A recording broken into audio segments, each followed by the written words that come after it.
새벽 기도회를 시작하며 함께 고백하죠. 예수 우리 왕이여.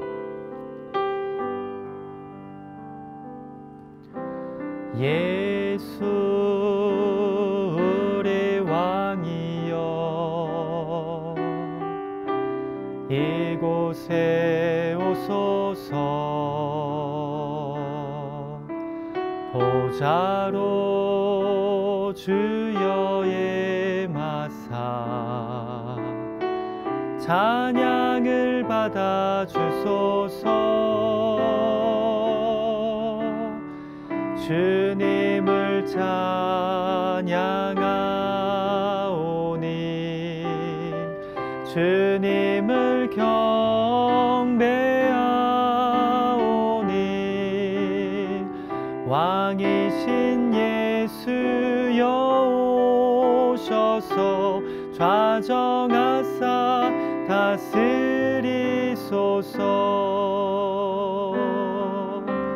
예수 우리 왕이여, 이곳에 오소서. 보좌로 주여 임하사 찬양을 받아 주소서. 주님을 찬양하오니 주님을 경배하오니 왕이신 예수여 오셔서 좌정하사 다스리소서.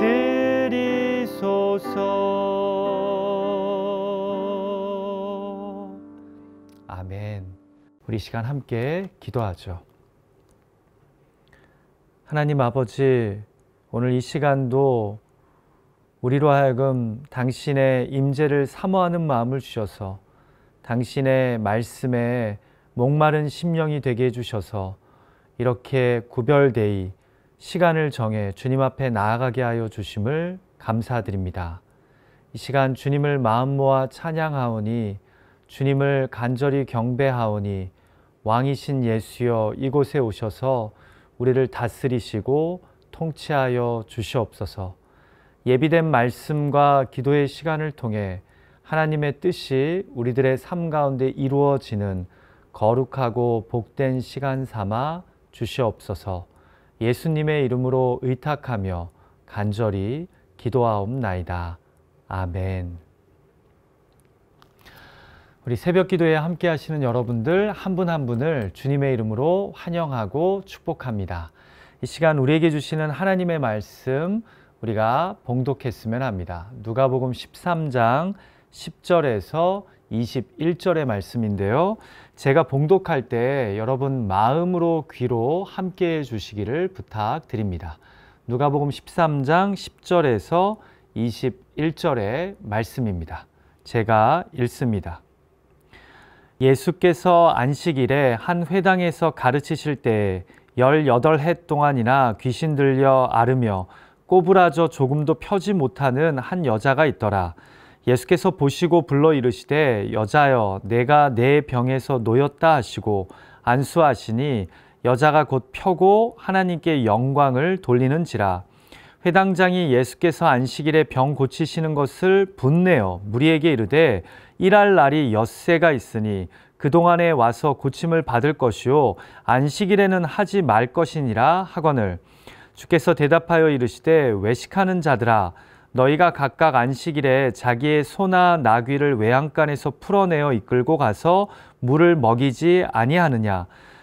그러면 18해 동안 사탄에게 매임받은 이 아브라함의 딸을 안식일에 이 매임에서 푸는 것이 합당하지 아니하냐.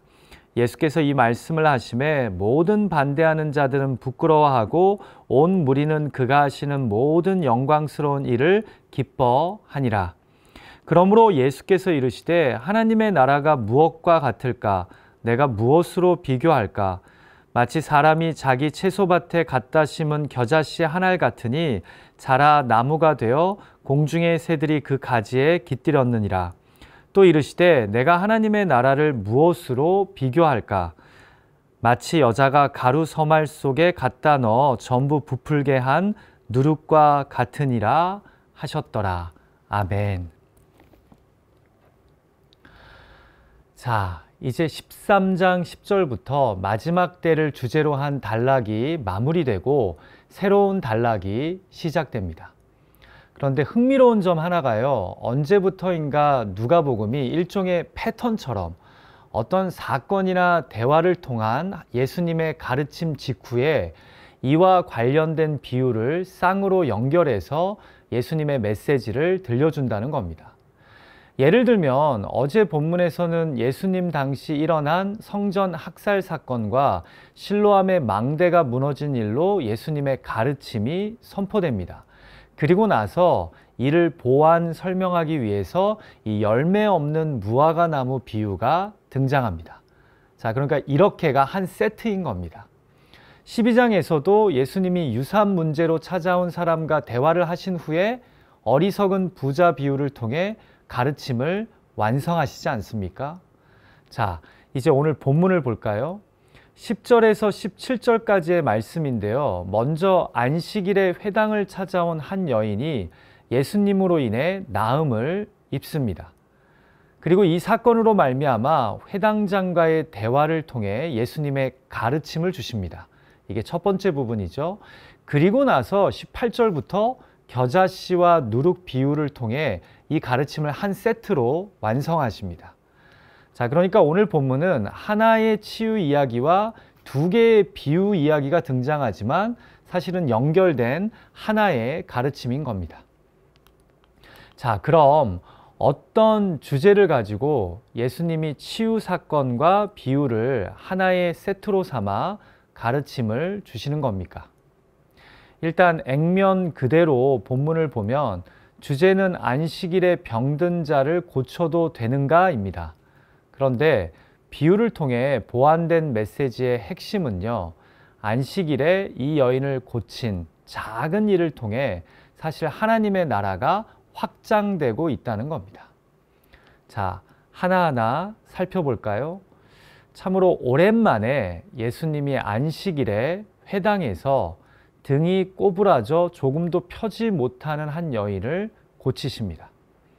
그런데 이 이야기에서 먼저 우리의 시선을 사로잡는 것은요, 여인이 예수님에게 나아가 고쳐달라고 요청하지도 않았는데 내가 그 옷깃이라도 만지면 낫겠다는 마음으로 나아오지도 않았는데 예수님이 먼저 여인을 보시고 그녀를 고치셨다는 점입니다.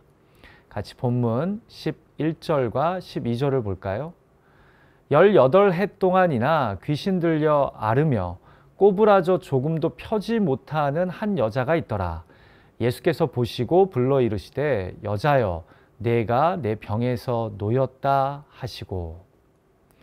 자, 여기서 개역개정은 귀신 들려 앓으며 꼬부라져 라고 기록하므로 마치 여인이 정신적으로는 귀신에 들려 있고 또 거기다가 신체적으로는 등도 꼬부라진 것처럼 묘사하지만 우리가 원문을 보면요, 그 어떤 병마, 곧 악한 영에 의해 18년 동안이나 등이 꼬부라졌다는 의미로 기록된 겁니다. 자, 그러니까 질환은 하나입니다. 등이 18년 동안 꼬부라진 여인입니다. 여러분, 이 말은요, 여인이 마을에서 잘 알려진 환자였다는 뜻입니다. 어제도 말씀드렸지만 질병이나 안 좋은 일이 생긴 원인을 쉽게 죄로 보는 당시 문화에서 이 여인은요, 회당 출입이 자유롭지 못했을 겁니다. 안 그러면 이 여인이 출입하는 회당도 이 여인으로 말미암아 부정해지니까요. 자, 그런데 예수님이 오신다고 하니 혹시나 하는 기대감으로 감히 회당 안에 들어온 것입니다. 그럼에도 분명 회당에서도 구석에 사람들의 눈총을 받으며 있었을 겁니다. 생각해 보십시오. 꼬부라졌다고 하니 허리를 펼 수 없어 예수님을 제대로 바라보기도 힘들었을 겁니다. 그런데 누가 이 여인을 먼저 바라보십니까? 예수님이 그녀를 바라보시고 부르십니다. 그리고 그 몸에 안수하시기 전에 먼저 선포하십니다. 내가 내 병에서 놓였다. 여러분, 저는 본문을 묵상하면서 이런 상상을 해봅니다. 예수님이 우리의 상하고 지친 상황과 형편, 그리고 마음의 간절한 소원을 미리 아시고 우리가 말씀드리기도 전에 우리에게 응답해 주시면 얼마나 좋을까 하는 생각 말입니다. 우리가 주님을 바라보기도 전에 주님이 먼저 우리를 바라보시고 역사해 주시면 얼마나 좋을까 하는 생각 말입니다. 그런데요, 곰곰이 생각해 보니까 저의 이런 생각이 틀린 것 같습니다. 그 여인의 요청이 있기도 전에 예수님이 그녀를 고치신 것은 맞지만 그 불편한 몸을 가지고 사람들의 매몰찬 시선을 감수하고 예수님이 계신 그 회당에 간 것만으로도 사실 그 여인은요, 이미 믿음의 사람이었다는 점입니다. 여러분, 신앙의 역사와 기도의 응답도 같은 것 같습니다. 주님이 우리 상황과 형편을 다 아시죠. 그러나 주님은 우리가 불편한 몸과 마음을 이끌고 사람들의 무시하는 눈빛을 헤치며 믿음으로 기도의 자리, 말씀의 자리, 은혜의 자리로 나아가기를 원하십니다. 분명 받을 자격이 없는 자들에게 주시는 전적인 은혜이지만 여러분, 이 은혜에도 원칙이 있습니다. 바로 주님을 바라보며 나아가야 한다는 것입니다. 그렇게 12의 혈루증을 앓았던 여인도 믿음으로 주님 앞에 나아갔습니다. 그렇게 날 때부터 소경되었던 바디메오도 지나가시는 주님의 이름을 힘차게 믿음으로 불렀습니다. 사람들에게 은근히 무시당하던 세리장 삭개오도 용기를 내어 돌 감람나무 위에 올라가 주님을 바라봅니다. 그렇습니다. 믿음으로 바라보고 기대하며 소망함이 필요합니다. 그렇게 주님을 만나고 바라보는 기도의 자리, 말씀의 자리, 예배의 자리로 우리가 나아가야 합니다. 그때 그곳에서 예수 그리스도의 놀라운 역사가 일어나는 것입니다. 자, 여인이 나음을 입고 하나님께 영광을 돌리자 참으로 안타까운 분노가 회당 안에서 표출됩니다. 같이 14절을 볼까요?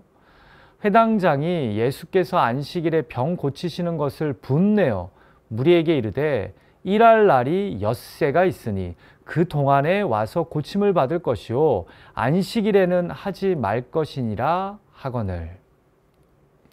지난번 6장에서 안식일에 손 많은 사람을 고친 일로 서기관들과 바리새인들이 예수님을 비방한 것과 똑같습니다.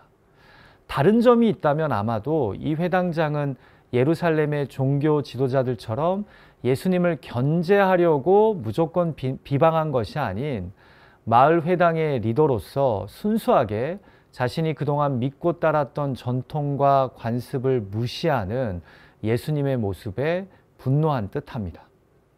그래서 예수님이 아닌 무리를 향해 이 일은 안 될 일이라고 외친 것입니다. 그런데 여러분, 이것이 얼마나 안타까운 일입니까? 어느덧 유대인들의 하나님 신앙이 율법주의와 전통에 찌들자 안식일이 누리는 날이 아니라 지키는 날이 되어버린 것입니다. 일을 하는지 안 하는지 감시하고 정죄하는 날이 되어버린 것입니다. 사실 이날은 쉬고 누리면서 이웃에게도 안식을 선물하는 날인데 말입니다. 그래서 18년이나 고생한 여인이 나음을 입었다는 그 기쁨보다 안식일에 병 고치는 일을 했다는 이유로 정죄와 판단의 노예가 되어 분노하고 있는 것입니다. 그런데 여러분, 우리들 중에서도 이렇게 회당장의 눈과 마음으로 주변을 살펴보고 있는 자들이 있지는 않습니까? 신앙이 주는 기쁨과 자유를 누리기보다 이 율법의 노예가 되어 이건 해야 하고 저건 하지 말아야 한다는 강박관념에 휩싸여 종교 생활을 하고 있는 분은 없으십니까? 또 그런 것을 바탕으로 나는 좀 더 구원받기에 합당하다며 이 구원과 신앙의 서열을 만들고 있지는 않습니까? 부디 예수 그리스도의 십자가를 향한 믿음이 궁극적으로 우리 삶에 참 기쁨과 자유를 허락해 주심을 잊지 말고 눈치를 보는 신앙인이 아니라 구원의 감격과 복음의 자유를 누리는 신앙인들이 되시길 주님의 이름으로 간절히 축원합니다. 자, 회당장이 분노하며 모인 사람들에게 안식일은 누리는 것이 아닌 지키는 날이라고 말하자 예수님이 뭐라고 말씀하십니까? 요즘 누가복음에서 자주 나오는 말씀이죠. 외식하는 자들아 라고 외치십니다. 무슨 뜻입니까? 위선자들이라는 이야기죠. 그러시면서 이들의 감춰진 신앙의 위선을 밝히 드러내십니다. 너희가 안식일에는 각각 자기의 소나 나귀를 외양간에서 풀어내어 물을 먹이는 일을 하면서 어떻게 18년 동안 사탄에게 매여 병든 이 아브라함의 딸을 안식일에 자유케 풀어준 일이 어찌 합당하지 않냐고 말씀하시는 겁니다. 여기 보시면 일부러 소나 나귀를 외양간에서 풀어내어 물을 먹이는 것과 귀신에 매여 꼬부라진 여인을 풀어주는 것을 이 대조해서 표현하는 것을 보게 됩니다. 여러분, 여기서 중요한 포인트는요, 자기의 소나 나귀를 위한 일에는 전통과 관습을 관대하고 유연하게 적용하면서 어떻게 아브라함의 딸인 이 여인에게는 그렇게 엄격하다 못해 잔인하게 적용하냐는 겁니다. 이 딸 또한 분명 믿음의 조상 아브라함의 자녀인데 말입니다. 큐티 책자의 묵상글을 읽어드립니다. 자기 과실을 위한 법령에는 가차 없으면서 자기 이득과 관련된 가축에게는 예외 조항을 두는 위선자들의 모습을 발견하게 됩니다. 그렇습니다. 그래서 외식하는 자들아 라고 말씀하시는 겁니다. 여러분, 아름다운 전통과 관습은요, 항상 소중하게 지키고 유지해야 합니다. 전통이라고 관습이라고 무조건 나쁜 것은 아니죠. 그런데요, 문제는 전통과 관습이 예수 그리스도가 보여주신 가르침과 삶보다 우선이 될 때입니다. 충돌을 일으킬 때입니다.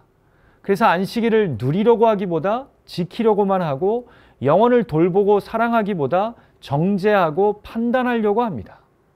이게 바로 위선이죠.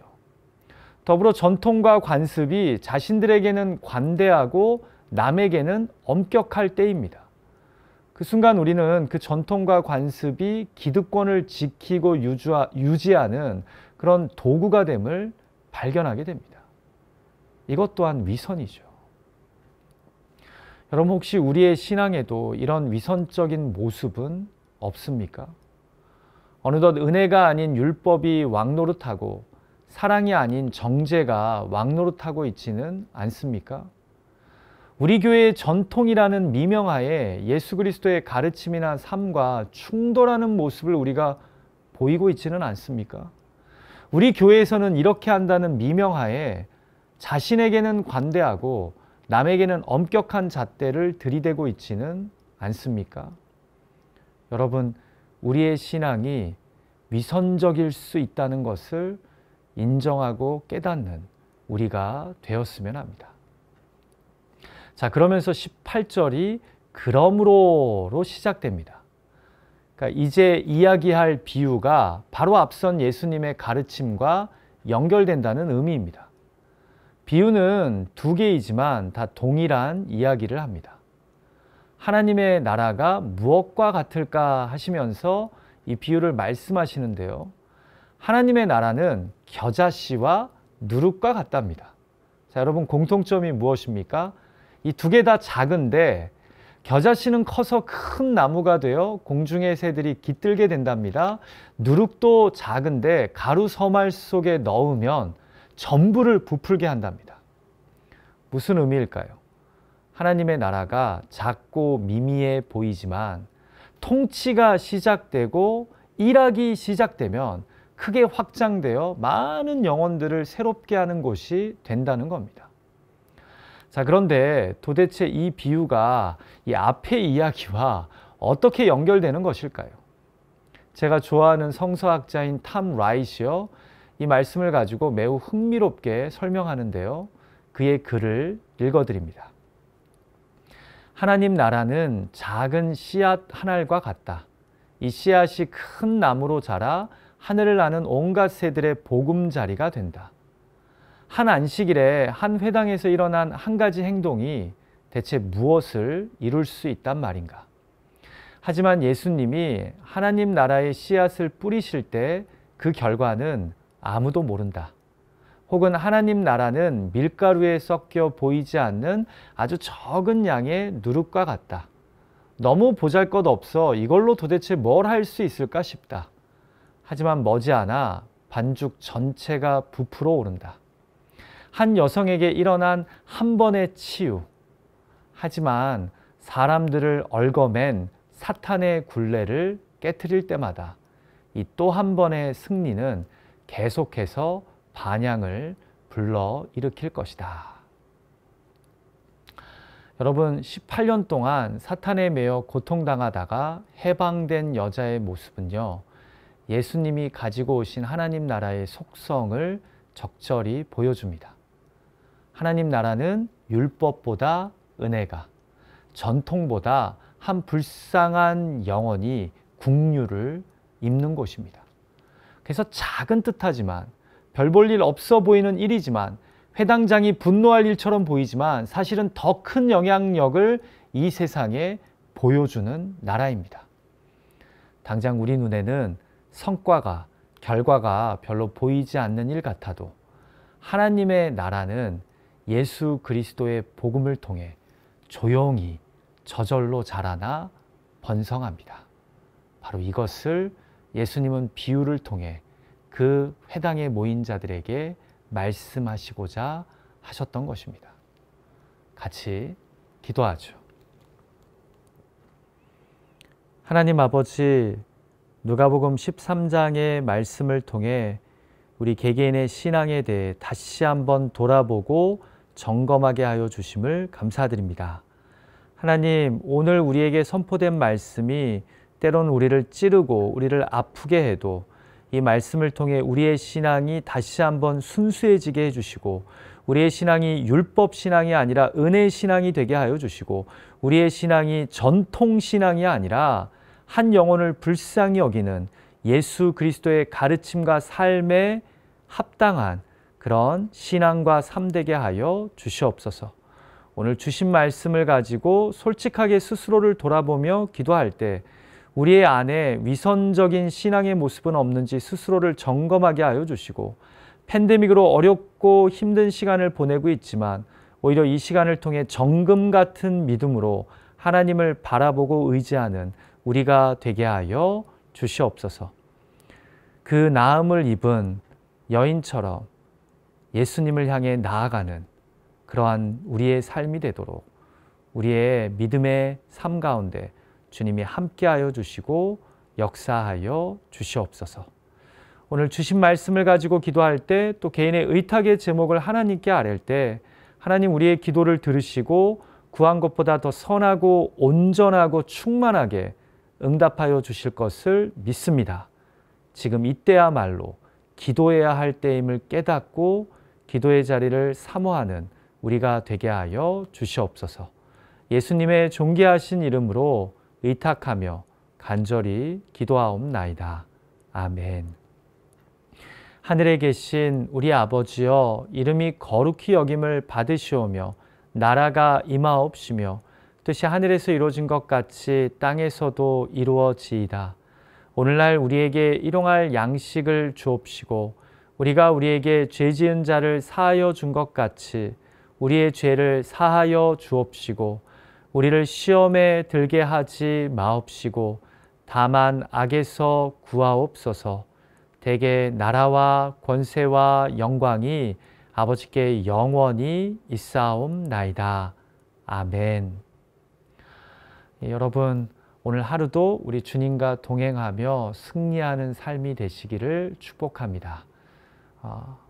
그냥 이 시간으로 이 새벽 기도회를 마치기보다 잠깐이라도 예배드린 그곳에서 기도하는 시간을 꼭 가졌으면 좋겠습니다. 여러분, 자주 못 뵙지만 사랑하고 축복합니다. 오늘 하루도 승리하시는 여러분이 되시기를 소원합니다.